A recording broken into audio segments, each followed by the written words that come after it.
In today's video, I'm going to teach you how to configure Outlook for Gmail SOD tutorial.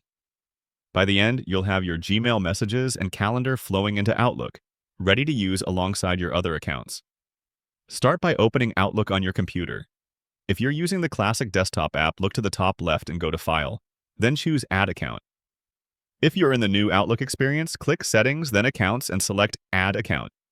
Both routes lead you to the same place where you can connect Gmail. Type your full Gmail address and click Connect.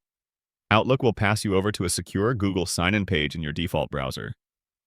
Leave Outlook open while this happens. In the Google window, sign in with your Gmail password.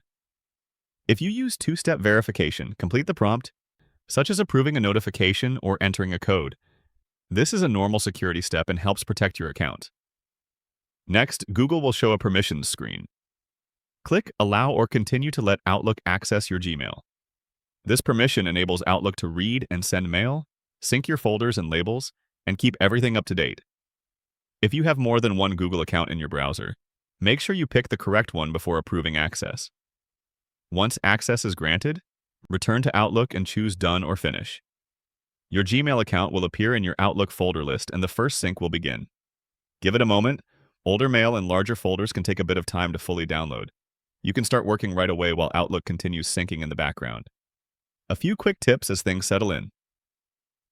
If you don't see the browser window, check that your browser didn't block a pop-up and that your internet connection is steady. If you're prompted to confirm it's you, follow Google's prompt. It's just an extra security check. Outlook automatically uses modern, secure sign-in methods with Gmail, so you don't need to change server settings or enable anything extra. Once your inbox appears, try sending yourself a short test email to confirm send and receive are working. You'll notice your Gmail labels show up as folders in Outlook, and changes you make in one place will sync to the other. If you ever want to review or revoke Outlook's access, you can manage third-party app access from your Google account security settings. That's it. You've connected Gmail to Outlook and are ready to work from a single, organized inbox.